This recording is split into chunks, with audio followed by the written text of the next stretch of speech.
Hello. I always believed that life had a sense of irony, but nothing prepared me for this level of poetic justice. You see, the moment I found out my wife was cheating on me, I didn't break down. I didn't scream. I didn't even feel the need to confront her right away. No, I just smiled. A cold, calculating smile. Because for the first time in years, I saw things with absolute clarity.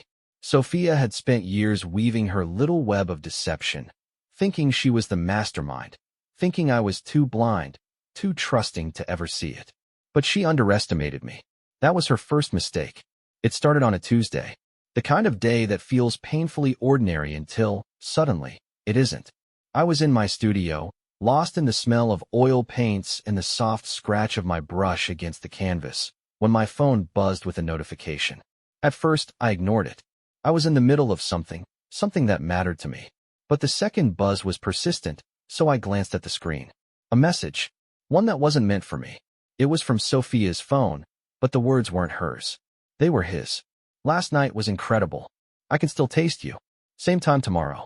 For a second, I just stared at it, my mind registering every detail. The timestamp, the casual intimacy, the unmistakable arrogance of a man who believed he was speaking to a woman completely unattached. A woman who, as far as the world knew, was my wife. My devoted, loving wife. And that was the moment I felt something shift inside me. Not heartbreak, not anger, something colder. Something infinitely more dangerous. I deleted the message. Not because I was in denial, but because I wanted to control the flow of information. If she knew I knew, she'd get defensive. She'd spin some story, gaslight me, tell me it was a joke, a misunderstanding. But I wasn't interested in words. I wanted actions. Proof. I wanted to play this game on my terms.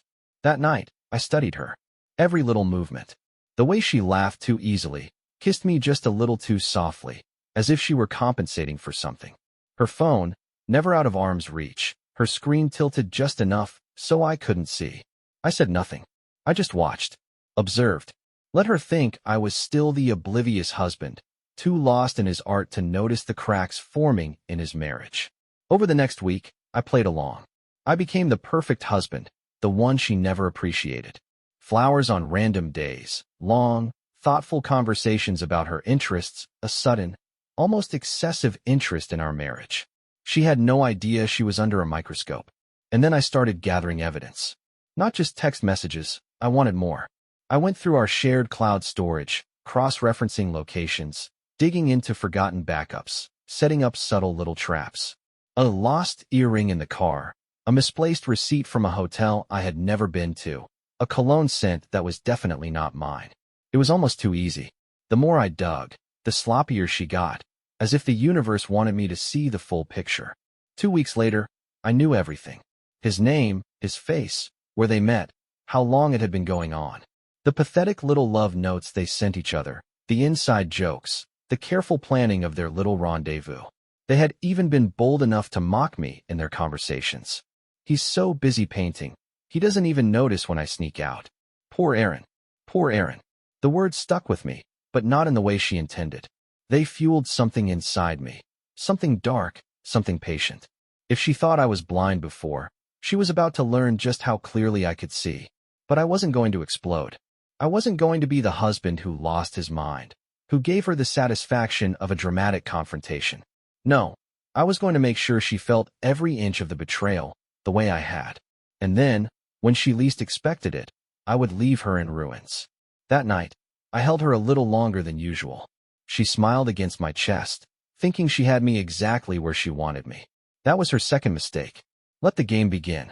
There was a time when I thought I had everything a man could ask for.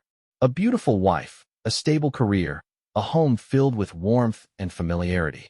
It wasn't the kind of life that made headlines or inspired novels. It was simple, steady, predictable, and I loved it for that. Every morning followed the same rhythm. I'd wake up before Sophia, slipping out of bed carefully so as not to disturb her.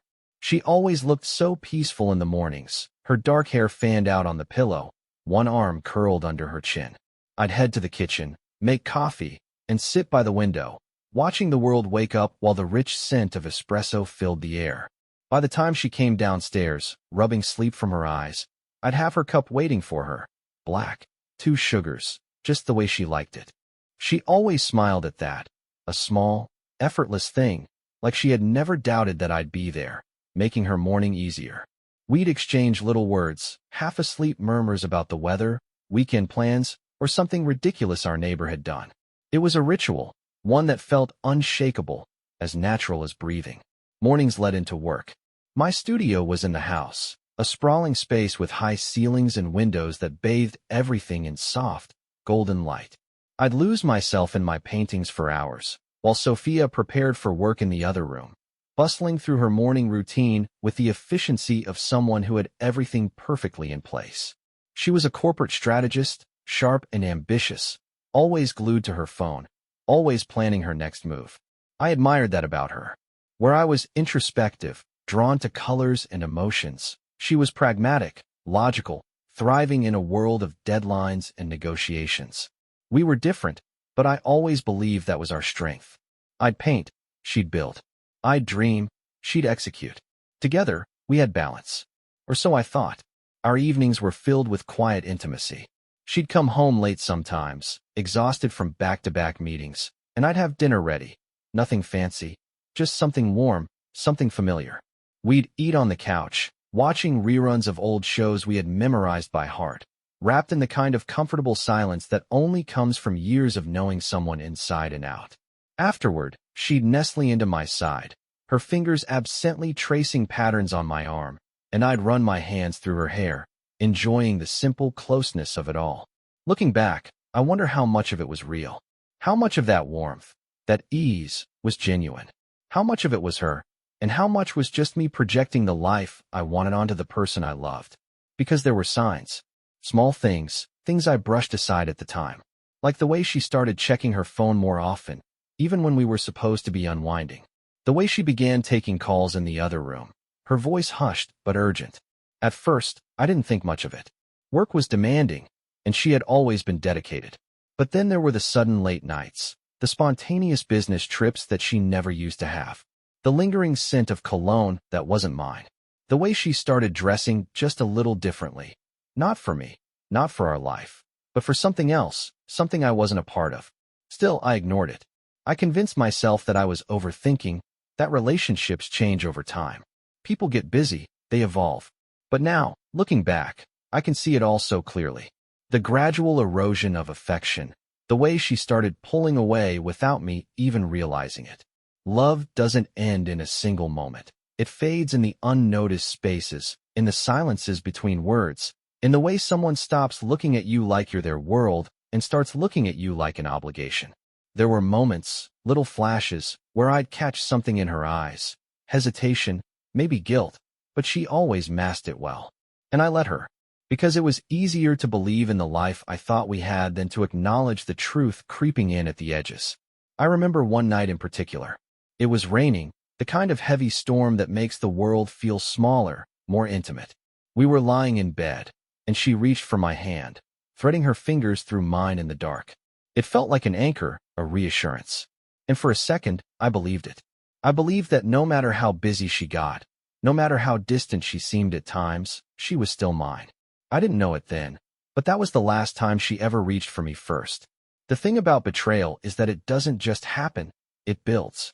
It accumulates in the overlooked details, in the moments that seem insignificant until you see them in hindsight and realize they were warnings. My life had been steady, routine, reliable. A perfect illusion of security. But illusions don't last forever. And the moment the first crack appears, everything comes crashing down. I just didn't know how soon it was coming. It was a small thing. The kind of detail that should have been insignificant, something most people wouldn't have thought twice about. But I did. Because once you've spent years with someone, shared mornings, nights, the quiet in-between moments, you start to notice even the subtlest changes. And this wasn't nothing. It happened on a Wednesday evening. I remember because it had been one of those particularly long days, the kind where my mind felt stretched thin from hours in the studio, trying to breathe life into a painting that refused to cooperate. I had lost track of time, fully absorbed in my work, only snapping out of it when I heard the front door open. Sophia was late. Not unusual lately, but still, later than she said she'd be. She walked in with a distracted expression, her phone clutched in her hand like it was an extension of herself. Normally, she'd drop it onto the counter, complain about work, ask me what I wanted for dinner. But that night, she barely looked at me. "Hey," she said, her voice too casual, too breezy. She set her purse down, then hesitated for a split second. Almost imperceptible, but I caught it. A flicker of something. Guilt? "Hey," I replied, watching her. "Late meeting." She nodded quickly. Too quickly. "Yeah, things ran over. You know how it is." I did. Except I also knew her meetings rarely ran late, and when they did, she always gave me a heads up. Tonight, there had been nothing. No text, no call, just silence until she walked through the door like it was any other night. I let it sit. I didn't push. Instead, I observed. She moved differently, slower, more deliberate, as if she was measuring her every action.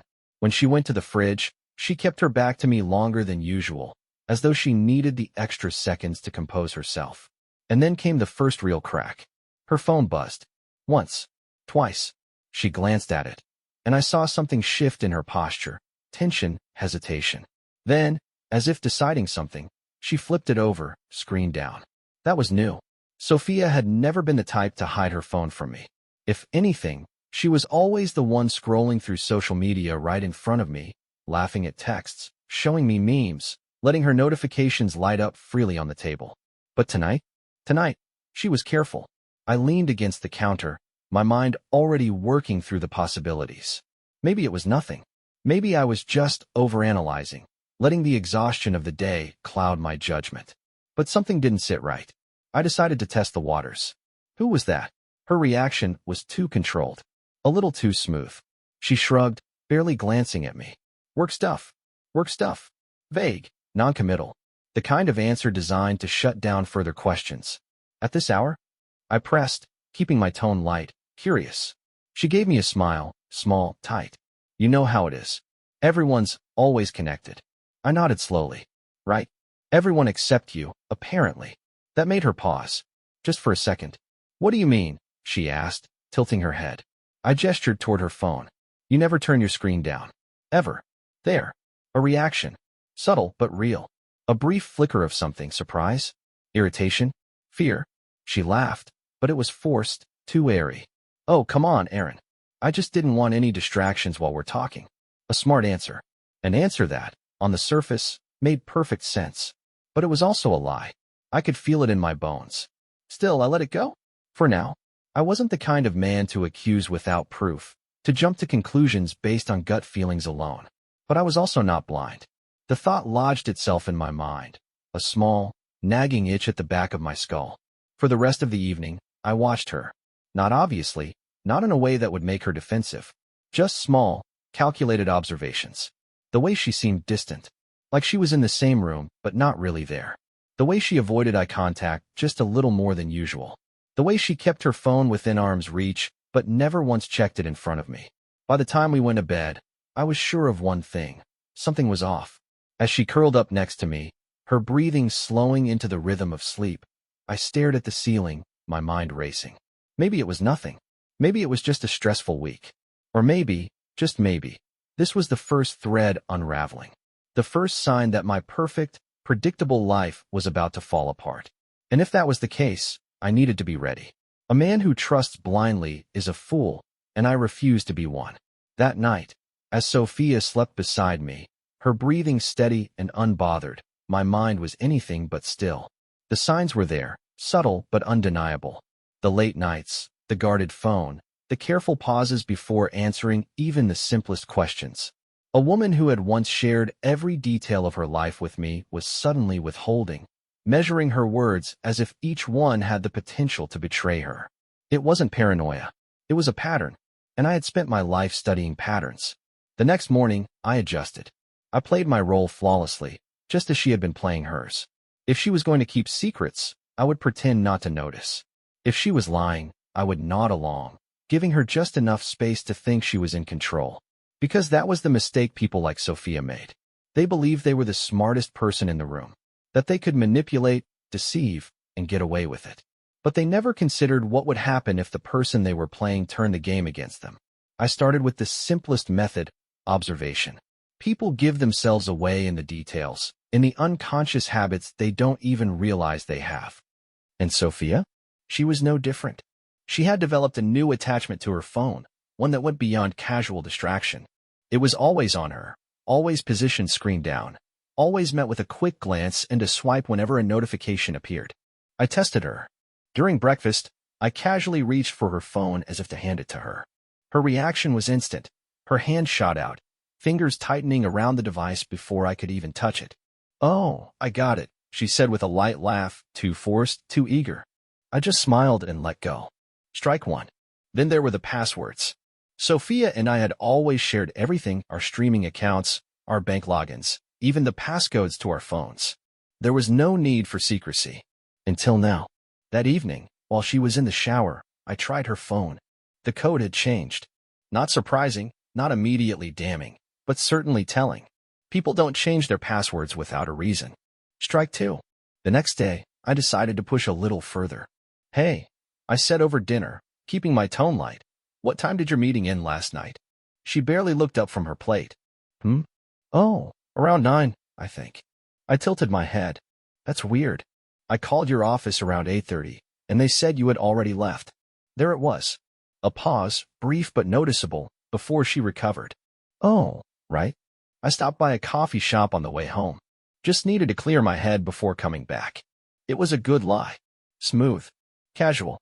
But too perfect. A little too rehearsed. Strike three. By now, I knew the truth was within reach. It was no longer a question of if only of when and how. I needed proof, something undeniable, something that couldn't be spun or explained away. I wasn't going to confront her with just suspicions. I needed to see it for myself. So I did what she never expected. I started tracking her. Sophia had always been predictable. She thrived on routine, on structure. So when things started to shift, when she suddenly had last-minute plans, when she started coming home later and later, I knew exactly where to look. I started small. Checked the location history on our shared accounts.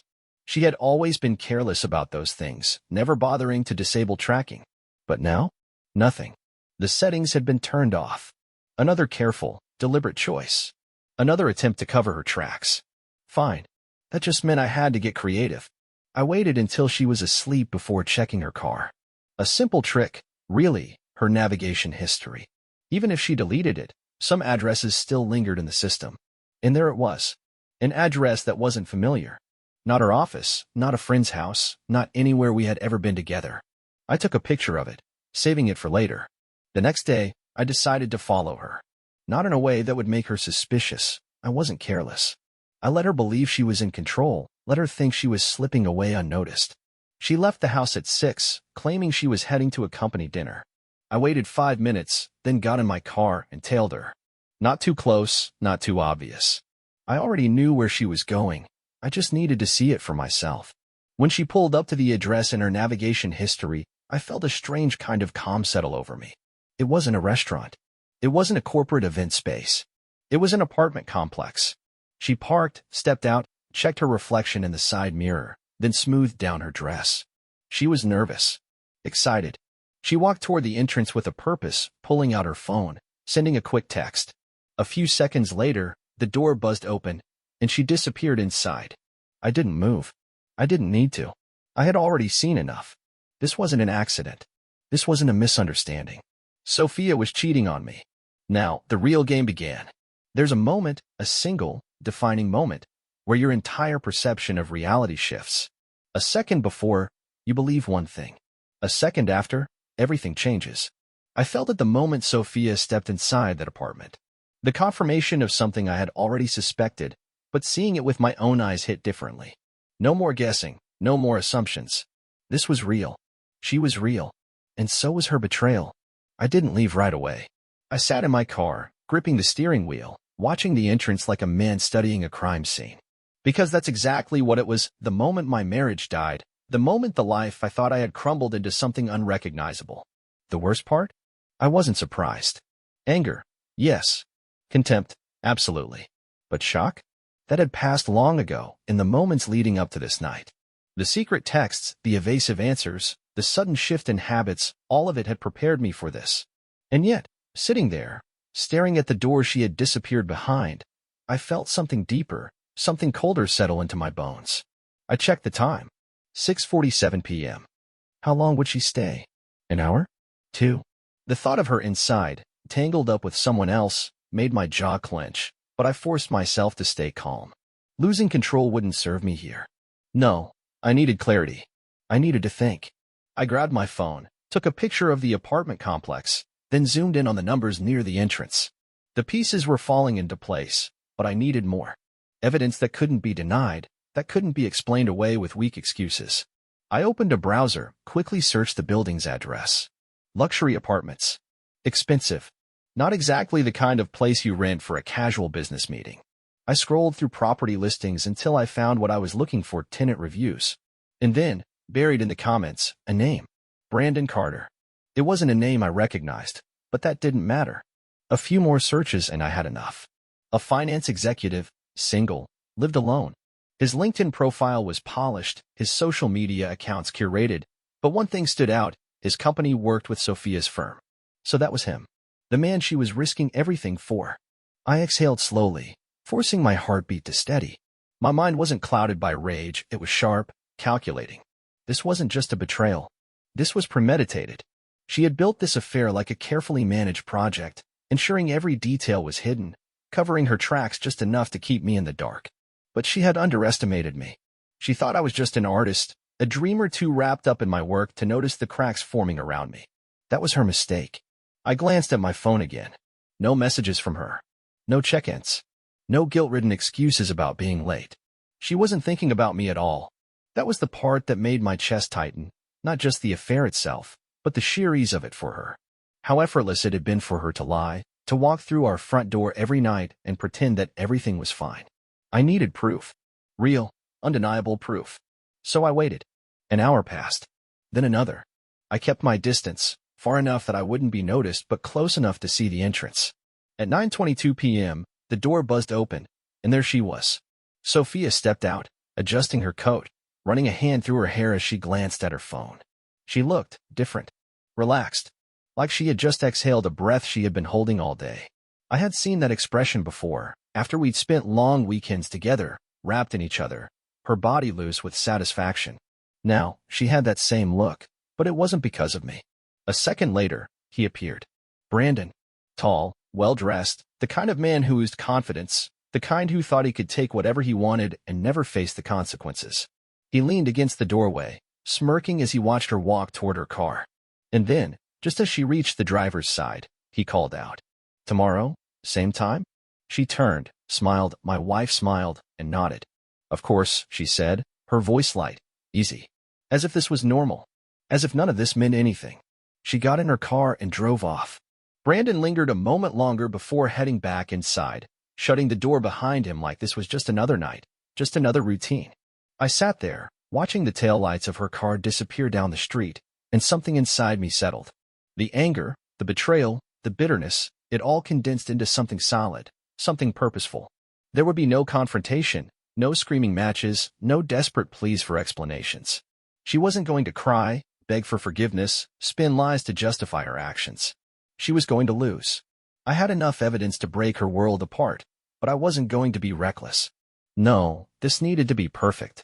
I wanted her to feel every inch of the devastation she had so carelessly inflicted on me. And when the time came, when she thought she was safe, when she believed she had one, I would take everything. Let the real game begin. Revenge is best served cold, but I wanted mine frozen. This wasn't about a knee-jerk reaction, about screaming accusations or pathetic pleas for explanations. That would only give her power, make her feel like she mattered. No, Sophia had already made her choice. She had built an entirely separate life, carefully weaving her lies, believing herself untouchable. That was her fatal mistake, believing she could play the game and walk away unscathed. What she didn't realize was that I had already started playing too. I spent the night in my studio, staring at a blank canvas, letting my thoughts align like brushstrokes. If I wanted this to be perfect, I needed to hit her where it would hurt the most. Not just emotionally, but strategically. Sophia was a woman who thrived on control, on reputation, on being the one who dictated the terms of every situation. She had spent years crafting the perfect image, an accomplished, intelligent, loyal wife with a strong moral compass. It wasn't just personal for her, it was her brand. And that was where I would strike. The first step was information. I needed everything. Not just the texts and her whereabouts. I needed financials, connections, weaknesses she never thought I'd notice. I started with our joint accounts, not touching anything yet, just watching. A few irregular charges popped up. High-end restaurants I had never been to, boutique hotel bookings she had never mentioned. All subtle enough to avoid suspicion but glaringly obvious once you knew where to look. She had been funding her little affair with our money, confident I'd never notice. That was mistake number 2. Next, I dug into her career. Sophia had built an impressive reputation at her firm, climbing the ranks, always careful to maintain her image as a no-nonsense professional. That was the foundation of her power, her career, her social standing, her carefully curated respectability. And that was exactly what I was going to dismantle. I spent the next day gathering intel, using every resource I had. Sophia had no idea just how many people in her circle still preferred me, how many of them had loose lips when it came to small talk. A casual conversation with one of her coworkers revealed something interesting. Her firm had strict policies about inter-office relationships, especially ones that could lead to conflicts of interest. Her affair partner, Brandon, wasn't just some fling. He was a key decision-maker in a company that had a multi-million-dollar contract with her firm. That meant her relationship with him wasn't just unethical, it was a direct violation of her company's policies. If this got out, she wouldn't just be in trouble. She'd be done. Career over. Reputation ruined. That was the first stage of the plan, ensuring that when I pulled the trigger, she had nowhere to land. But that wasn't enough. I wanted her to feel what I felt. I wanted her to experience the slow, creeping realization that everything she thought she had was slipping through her fingers. So, I started the groundwork. I began mirroring her, becoming distant, distracted, letting her believe she was still in control while I carefully set the pieces in place. I stopped initiating conversations. She didn't notice at first. She was too busy checking her phone, making excuses, planning her next meeting. But as the days passed, I could feel her start to sense the shift. She would ask if something was wrong, if I was stressed, if I was okay. And I would smile, the same way she had smiled at me when she lied. Yeah, just a lot on my mind, I'd say. Let her wonder. Let her feel it. Then, I set the real trap. One night, as she came home late again, I casually mentioned that I was thinking of making some changes, maybe taking time away from painting, maybe looking into new investments. I could see the flicker of interest in her eyes. Sophia loved control, and if I was planning something, she'd want to know. Really? She asked, feigning casual curiosity. Like what? Oh, just some financial moves, I said vaguely. Reallocating things. Making sure our assets are protected. That was the seed. Let it sit. Let it grow. Over the next week, I began shifting money, quietly, legally, without a trace. I drained joint accounts in small, unnoticeable increments, moving assets under my name, securing anything that could be taken in a divorce. If Sophia thought she had me wrapped around her finger, she was about to learn otherwise. But the real masterpiece? The final act? That was going to be public. Sophia and Brandon had gotten comfortable, reckless even. They thought they were smart, but lust makes people sloppy. I had proof, texts, timestamps, transactions, photos. I had everything. And I wasn't going to use it for a simple confrontation. No, I was going to expose her in the most devastating way possible. Her firm was hosting a corporate gala in 2 weeks. A big event, high profile, filled with executives, investors, the people whose opinions mattered to her. And guess who had been personally invited as the supportive husband? That's right, me. I could already see it so clearly. The polished speeches, the strategic networking, the careful orchestration of her professional image. And then, at the perfect moment, a presentation. A slideshow. A beautiful, high-definition display of her real extracurricular activities. Messages. Receipts. Images of her walking into Brandon's apartment at night, leaving hours later. Evidence so overwhelming that no excuse, no lie, could cover it. She would lose everything. Her job? Gone. Her reputation? Shattered. Her friends, colleagues, connections? Destroyed. And me? I'd be untouchable. She wouldn't see it coming. That was the best part. Sophia thought she was the one in control, that I was still oblivious, still her fool. But the reality was far more satisfying. She was already standing at the edge of a cliff. And in 2 weeks, I was going to push. The pieces were in place. Every move had been calculated, every outcome anticipated. Sophia had spent months deceiving me, constructing her perfect little world behind my back, confident that I would never see the cracks forming beneath her feet. But now, those cracks were about to turn into a full-scale collapse. The gala was just days away, and she had no idea that she was walking straight into the lion's den. I spent those final days refining the details. The presentation was already set, meticulously organized, time-stamped, irrefutable. It wouldn't be some crude ambush. No, it would be surgical, precise. A controlled demolition of everything she had built. Every image, every text, every piece of evidence would be displayed with the cold efficiency of a corporate briefing. The irony wasn't lost on me. Meanwhile, I played my role flawlessly. I was the perfect husband, attentive, supportive, even affectionate. I asked her about the gala, nodded as she explained how important it was for her career. I could see it in her eyes. She was pleased with herself. She thought she had me right where she wanted me, oblivious, adoring, weak. "Are you sure you don't mind coming?" she asked one evening as she sat on the couch, scrolling through her phone, likely texting him. I smiled, leaning against the counter, sipping my coffee. Of course not. I wouldn't miss it for the world. And I meant every word. The day of the event arrived, and Sophia was radiant. She had chosen a sleek black dress, elegant yet understated, designed to command attention without looking like she was trying too hard. Everything about her was calculated: her hair, her jewelry, the way she carried herself with effortless confidence. If I hadn't known better, I might have still believed she was the woman I married. But I knew better now. As we arrived at the venue, she was all smiles, introducing me to executives, clients, people whose opinions mattered in her world. I played my part, shaking hands, making polite conversation, subtly laying the groundwork for what was about to happen. Meanwhile, my ace in the hole was already in motion. Earlier that day, I had sent an anonymous tip to her company's HR department, carefully worded, professional, impossible to ignore. I attached a few key pieces of evidence, just enough to warrant a full-scale internal investigation. By the time she gave her speech tonight, her firm's higher-ups would already know. They'd be watching her with different eyes, analyzing every word, every movement, waiting for the bombshell that was about to drop. We sat at our assigned table, the air buzzing with corporate politics and calculated small talk. Brandon was there, of course. He and Sophia exchanged fleeting glances, little smirks they thought no one else noticed. But I saw them.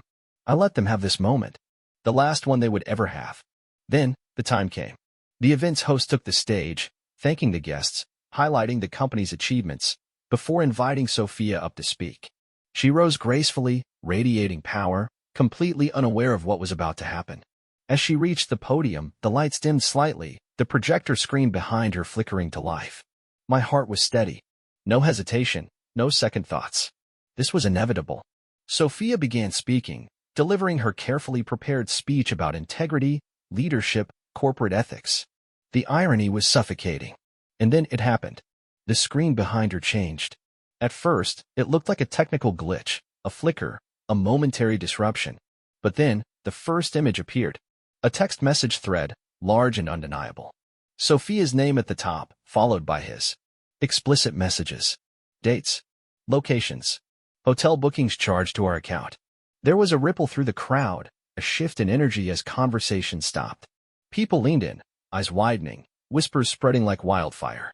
Sophia hesitated, her voice faltering for the first time. I'm not sure what's happening with it. Then the next slide. And the next. A picture of her outside Brandon's apartment at night. Another of them at a bar, hands touching, gazes locked. A hotel invoice with her name on it. A digital confession of betrayal.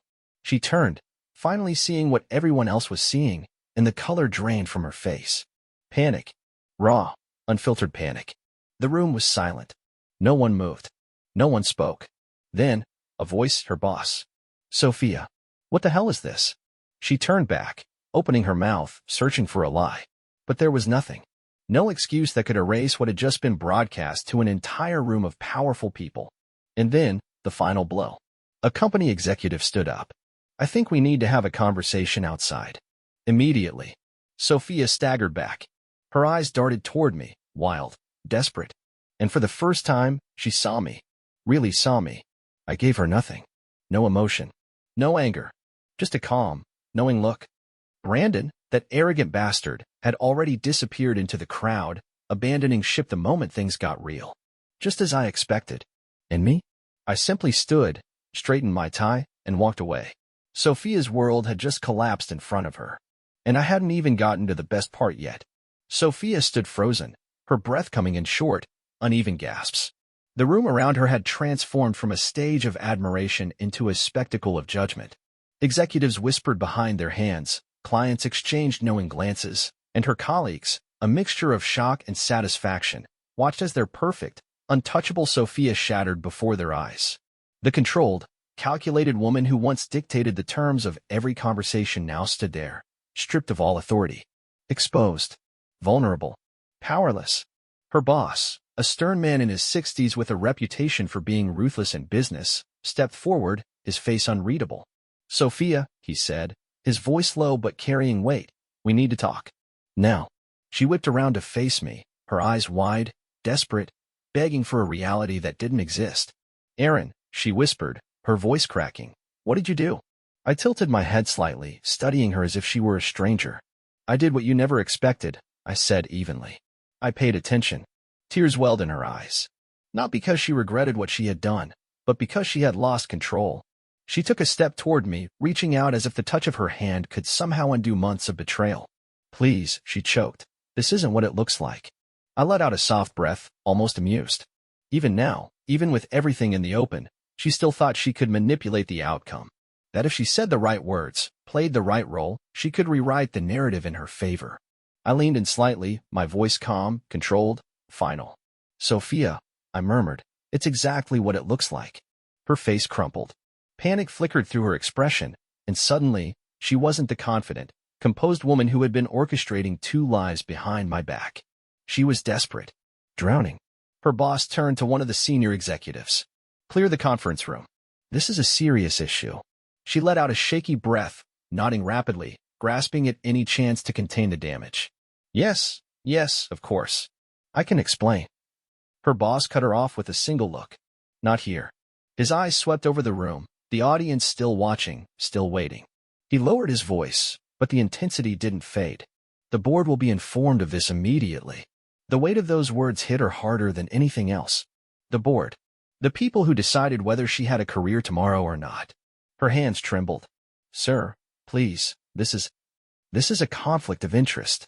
His voice was ice. "Our policy is clear. And after tonight's revelations, I can already tell you how this will end." She looked at him, then at me. The realization settled in her eyes. This was irreversible. The company that had once been her life was about to erase her from existence. I could have walked away right then. Let her deal with the professional and social execution on her own. But that would have been too easy. She wasn't done losing yet. I pulled out my phone, unlocking it with a casual flick of my thumb. I saw her flinch, saw the sheer terror on her face as she realized I still had more. "By the way," I said lightly, "you might want to check your email." Her breath hitched as she scrambled for her phone, hands shaking so badly that she nearly dropped it. She unlocked it, her eyes darting across the screen as she absorbed what I had done. I had sent everything. The pictures, the texts, the receipts, to her family, to her closest friends, to her colleagues. I had even CC'd a few industry insiders who thrived on gossip with consequences.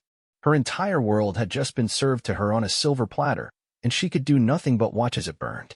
She let out a choked gasp, her body swaying slightly, as if the ground itself had just been pulled from under her. "You," her voice cracked. "You sent this to everyone who matters to you?" I finished for her. "Yeah." I locked my phone and slipped it back into my pocket. Didn't seem fair for me to be the only one who knew who you really are. Her knees buckled, and she grabbed onto the edge of a chair, trying to keep herself upright. For a woman who had always been so composed, so untouchable, she looked small now. Her phone started buzzing calls, messages, damage control already slipping through her fingers. She didn't answer. She couldn't. There was no fixing this. And then came the final twist of the knife. The room had started moving again, people murmuring, whispering. Brandon was gone. He had slipped out the moment the chaos started, leaving her alone to deal with the wreckage. She had lost her job. She had lost her reputation. She had lost her lover. But there was one last thing I wanted her to lose. I reached into my pocket and pulled out a small envelope. White. Elegant. Deceptively simple. She looked at it, then at me, confusion and dread pooling in her eyes. I let the silence stretch before I finally spoke. "Oh, and one more thing. I placed the envelope carefully on the table in front of her. Since you'll have some extra free time now, I thought you should get started on this. She stared at it like it was a loaded weapon. Her hand shook as she picked it up, opening it with excruciating slowness. And then she saw it. The divorce papers. Signed. Dated. Ready. She gasped softly, her fingers tightening around the pages. Aaron, please. I tilted my head, studying her one last time, letting her see it. The coldness. The absolute, unshakable finality. You were right about one thing, I said quietly. I was distracted. I wasn't paying attention. I took a step back, the weight of the moment crushing her, freeing me. But I see everything now. And with that, I turned, walking away, leaving her exactly where she left me. Alone. The aftermath unfolded exactly as I had planned. Sophia's world didn't just crumble, it imploded, collapsing in on itself with the weight of every carefully placed deception she had built. The corporate world she had once dominated turned on her overnight.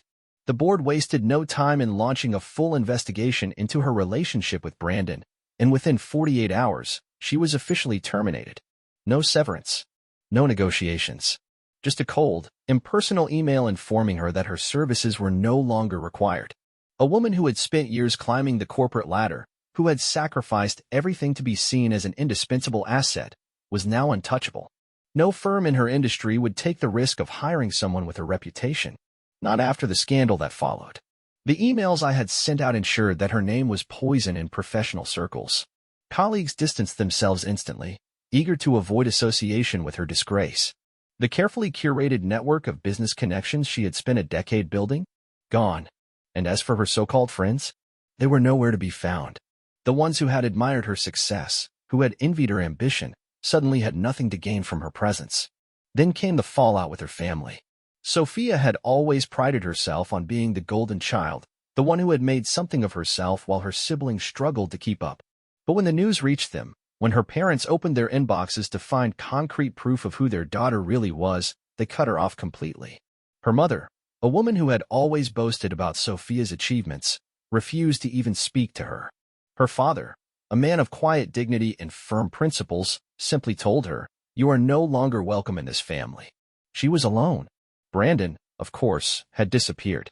He wasn't the type of man to stick around when things got difficult. The moment she became a liability, he dropped her. No explanation. No apologies. Just silence. She tried calling him. He never answered. She sent messages, desperate, begging. Left on read. The man she had risked everything for had done exactly what I knew he would do, moved on. And as for our home, she never set foot in it again. The moment the divorce papers were served, I had already taken care of everything. Our accounts were separate. My assets were locked down. Every financial loophole she could have used to secure some kind of compensation was closed before she even knew she needed it. She had assumed she would walk away with something, half of everything, maybe more. She walked away with nothing. I sold the house within a month. A fresh start. A new beginning. She had called me once, just once, after everything had settled. Blocked number, unknown caller. I don't know why I answered. Maybe part of me was curious. Maybe I just wanted to hear her voice one last time, to see if she still had the audacity to believe she could manipulate me. Aaron, she breathed the moment I picked up. She sounded broken. Not the confident, sharp-witted woman I had known. Just fragments of who she used to be. Please. Just talk to me. I let the silence stretch, made her feel it. Let her sit in the emptiness she had created. I have nothing to say to you, Sophia. She let out a shuddering breath. I made a mistake, she whispered. I wasn't thinking, You were thinking, I cut in. Cold. Detached. You just thought you'd never get caught. She sobbed. A raw, broken sound. Good. Let her feel it. I don't have anyone left, she choked. I lost my job, my family, my friends. I smiled slightly, even though she couldn't see it. Sounds about right. Aaron, I hung up. That was the last time I ever heard her voice. It's funny how people assume karma takes care of everything. That if you wait long enough, those who betray you will eventually face their own downfall. But the truth? Karma is slow. Justice is not guaranteed. Sometimes, if you want to see balance restored, if you want to see betrayal repaid in full, you have to become karma yourself. Sophia learned that the hard way. After that final call, I never heard from her again. She had become a ghost, lost in the wreckage of her own making. Occasionally, I would catch whispers of her downfall, words spread fast in our circles. She tried to get another job. Failed. No one wanted to hire someone with a reputation for mixing business and pleasure in the worst way possible. She reached out to old friends. They ignored her. Nobody wants to associate with a sinking ship. She tried to move in with family. They shut the door in her face.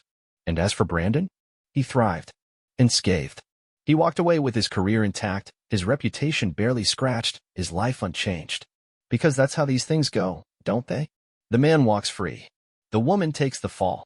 And maybe, once upon a time, that would have bothered me. But not anymore. Because Brandon had never made me any promises. He wasn't the one who stood beside me, whispered forever into my ear, built a life with me only to tear it apart behind my back. That was all Sophia. I rebuilt. Quickly. Efficiently. Because that's what you do when someone burns your house down. You don't sit in the ashes, mourning the loss. You build something stronger. Better. The house? Sold. The memories? Erased. I moved into a modern penthouse, sleek and minimalist, a home with no ghosts. I refocused on my art, on myself, on the kind of life I had put on hold for a woman who never deserved me. I started traveling more, meeting new people, living without the weight of deception pressing on my chest. And you know what? I had never felt more alive. One night, months later, I found myself at a rooftop bar in another city, surrounded by laughter, conversation, the energy of people who still believed in second chances. A woman sat across from me, sharp eyes, confident smile, a presence that demanded attention without trying too hard. We talked. We laughed. We connected. And for the first time in a long time, I felt something real. No games. No secrets. Just something real. And then I realized I had one. Not because I had destroyed Sophia. Not because she had lost everything while I had thrived. I had one because I never looked back. Some betrayals define you. Some break you. But only if you let them. So, here's my question to you. If you were in my place, would you have done the same? Would you have played the long game, let her believe she was safe, only to take everything away when she least expected it? Or would you have walked away, let karma take its course, let life deal with her in its own way? Because I could have walked. I could have left without saying a word, let her fumble through the wreckage alone. But then again, she never gave me that choice. So, tell me, what would you have done? Bye-bye.